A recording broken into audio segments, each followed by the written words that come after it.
atual das línguas indígenas, né? E aqui a gente tem, aqui em Pernambuco, estamos nós, estão vocês aqui, né? Como uma resistência das últimas. A partir daí a gente só vai ter em Minas Gerais e Espírito Santo, mas a Bahia até o Piauí a gente não tem a presença mais de língua indígena, a não ser Pernambuco em Águas Belas. Esse apagamento daqui também tem a ver naturalmente com a postura política da coroa e a postura política que se deu a partir também do Império e depois da República e que se manteve de alguma maneira até hoje. Quando a gente olha para as medidas reacionárias que começam a emergir novamente no governo atual, a gente vê que as coisas não mudam tanto efetivamente, né? E aí, essa ocupação aqui também se deu através das missões. Que as missões, se de um lado, elas permitiram a permanência de uma identidade, que vocês tiveram a experiência aqui de missão, de ocupação religiosa de fora, que de um lado foi ruim, mas de outro lado também deixou uma possibilidade de permanência como um grupo distinto, um grupo separado, diferente de muitas outras comunidades tradicionais que foram engolidas, esmagadas pela população crescente, a população dita então brasileira.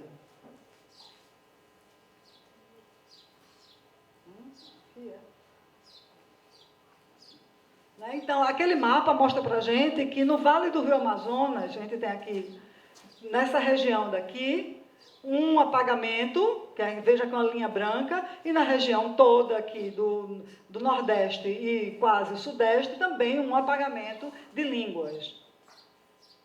Então, isso corresponde exatamente ao Vale do Rio Amazonas, numa extensão de 1.800 quilômetros, tendo como extremidade o Alto Jari e outro o Solimões, de apagamento de línguas indígenas. E de outro, a costa brasileira, se tratando de uma linha, uma linha levemente inclinada a partir de São Luís do Maranhão até alcançar o Chuí, no extremo sul, onde a gente teve também um apagamento linguístico bastante expressivo. Do registro linguístico que ficou do período colonial, a gente tem apenas o Guarani, aqui das línguas remanescentes, o Guarani no Espírito Santo, Rio de Janeiro, São Paulo, Paraná, Santa Catarina e Rio Grande do Sul, Machacali e Krenak em Minas Gerais e o Iatê em Pernambuco. Então, é essa a realidade linguística do Nordeste. Como vimos, o etnocídio, ele favorece um glottocídio, que é a perda da língua, que favorece o deslocamento linguístico, que, naturalmente, é a adoção da língua do outro. Isso aconteceu, infelizmente, com os demais grupos indígenas do Nordeste. Então, as quase 1.200 línguas que existiam à época da ocupação não índia aqui no território brasileiro, foram reduzidas a aproximadamente 180 línguas. Tivemos, portanto, uma perda de 85% das línguas. Essa é a situação, não é? É uma situação dramática. Aqui, de novo, é um mapa que mostra para a gente, em termos numéricos, a gente tem 8 na região Nordeste, se a gente considerar Maranhão. A gente tem 2 línguas na região Sudeste, 4 na região Sul, 29 na região Centro-Oeste e 127 na região Norte, que foi a região mais extrema de ocupação branca. E, portanto, aqui se manteve mais intacta no processo de contato. A gente sabe que essa realidade, apesar de muito reduzida com relação ao que tínhamos no passado, ela ainda é uma realidade rica do ponto de vista da diversidade linguística, como eu disse no início da fala. Então, essas 180 línguas não são todas aparentadas entre si. Então, há muitas línguas que não têm nada a ver com nenhuma outra língua do mundo. No caso do Iatê, há uma hipótese que coloca o Iatê dentro de um outro agrupamento, mas o Iatê não tem uma língua irmã. Ela apenas pertence a um agrupamento maior, mas não tem uma língua irmã. Outras línguas no Brasil não têm sequer o pertencimento a um agrupamento maior. É uma língua única, sozinha. Então, é essa realidade de diversidade linguística enorme que ainda é encontrada no país e que se encontra naturalmente ameaçada, como a gente vem discutindo aqui, vocês bem sabem. Do ponto de vista dos falantes, é onde a gente encontra o ponto da ameaça, sobretudo, porque quanto menos falantes, a gente tem maior risco da transmissão regular dessa língua entre gerações. A gente encontra uma realidade que pode referir um apenas conhecedor da língua até mais ou menos 35 mil falantes. Só que 35 mil falantes, apesar de ser um número bastante grande, de alguma maneira, para a realidade média dos grupos indígenas no país, ainda é um número pequeno. Uma língua dessa também é minoritária. E no Brasil temos apenas 3 línguas que têm um número grande, digamos, de falantes, né? Com o exemplo do ticuna, por exemplo. Por outro lado, temos também, por outro lado, temos um número maior de línguas que fica aqui entre até 100 falantes ou até 1000 falantes, que é muito pequeno, um número reduzido, a gente tem o maior número das 180 línguas. Então, vocês observem como é dramática a situação dessas línguas. A gente tem a maior parte das 180 línguas com menos de 1000 falantes. E isso daí ainda mostra para a gente como esse risco é um risco crescente, é um risco assim, ameaçador realmente, né? Assustador, aliás. Isso é só para a gente resumir as informações, são 60% tem 500 falantes, 25% das línguas tem de 500 a 2.000 falantes, 10% de 2.000 a 10.000 falantes e 5% com mais de 10.000 falantes. Então, a situação realmente é bastante séria. Bom, só que no percurso da história, a memória e o nosso estar no mundo não se desfaz tão facilmente.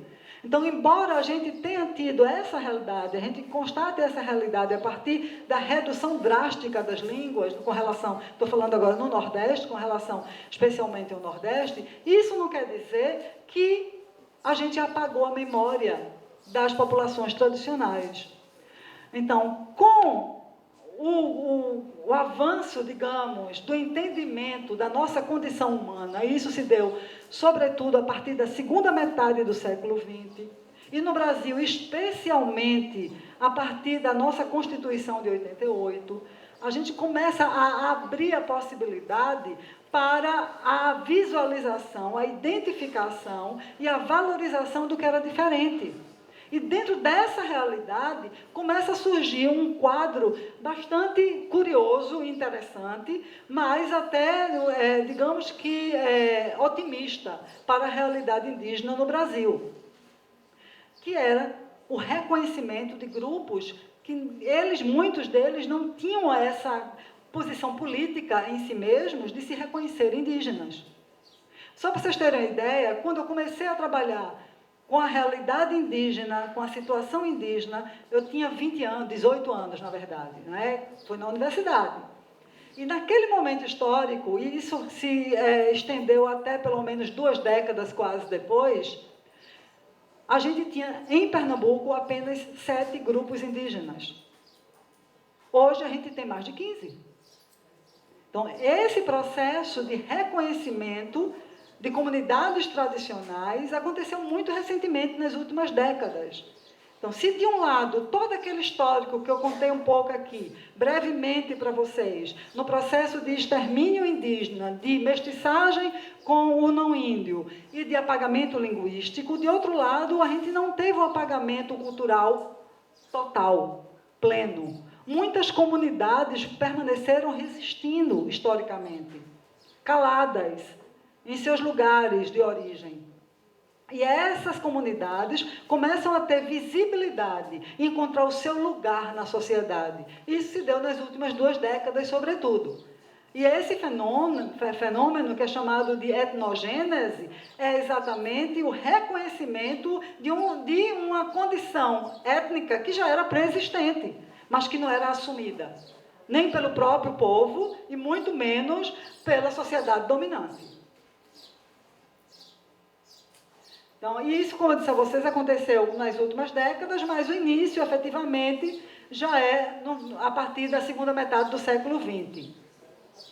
Aqui um pouco do século 50, não vou... E aqui eu trago somente informações históricas do crescimento desse reconhecimento étnico, que culmina nos anos 90, com o efetivo reconhecimento da academia e da legislação brasileira, a partir da nossa Constituição, e da possibilidade de, em se identificando, se reconhecendo as novas comunidades, também de a gente conferir a elas seus direitos territoriais. Então, foi um avanço continuado, expressivo, e que, apesar assim, de uma realidade que não é de todo otimista, mas que nos revela um alcance social notável.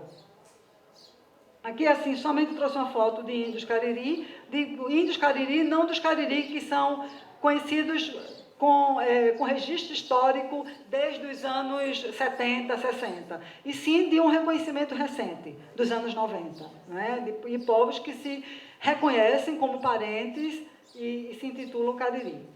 Né? Só isso aqui está péssimo, mas eu trouxe só para mostrar para vocês de uma realidade, como eu falei para vocês no início, quando comecei digamos que mergulhar um pouco, a caminhar um pouco junto à realidade de vocês. A gente tinha em Pernambuco somente 7 grupos, como eu disse para vocês, e no Ceará a gente não tinha nenhum. Não existia grupo indígena no Ceará.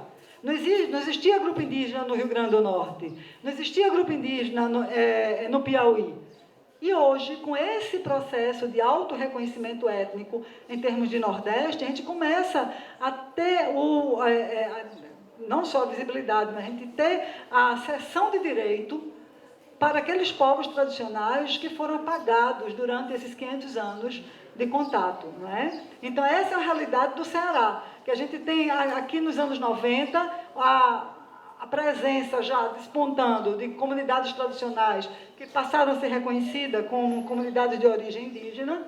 A gente tem uma realidade que se dá aqui no início de 2000, e depois, mais recentemente, em 2016, que a gente começa a ter efetivamente o reconhecimento de mais etnias, de mais povos que se auto-reconhecem e que, em se auto-reconhecerem, reconhecem também a possibilidade de seus direitos serem respeitados e de serem, digamos que a sociedade não índia serem conferidos às populações tradicionais. Então, é mais ou menos esse panorama que eu queria mostrar para vocês, de uma realidade histórica que nos remonta a uma época pré-histórica, que provavelmente foi de grande diversidade, pelo que encontramos aqui, o que se encontrou aqui quando o mundo europeu chegou aqui na América do Sul, depois desse apagamento sistemático que se deu no litoral, diferente do interior. E por isso que no litoral a gente só tem potiguara no Nordeste, a gente não tem mais nenhum outro grupo conhecido.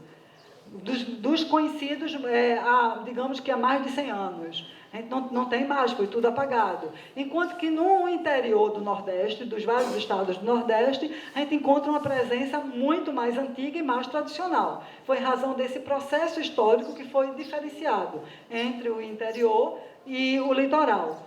Por fim, ainda assim, desse processo acontece um apagamento cultural, um apagamento linguístico dramático. E a gente chega a um ponto de dizer, bom, não existe mais índio.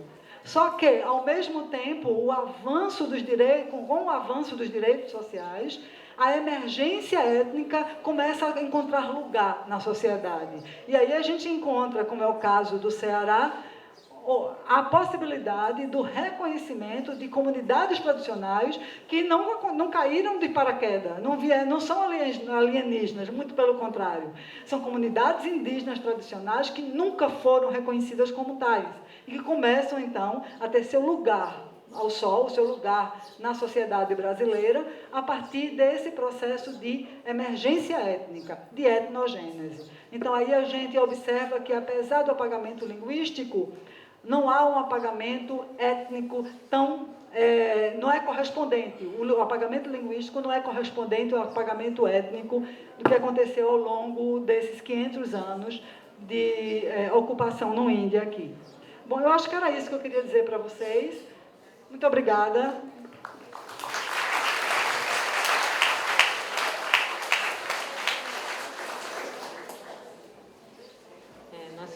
agradecemos, professora.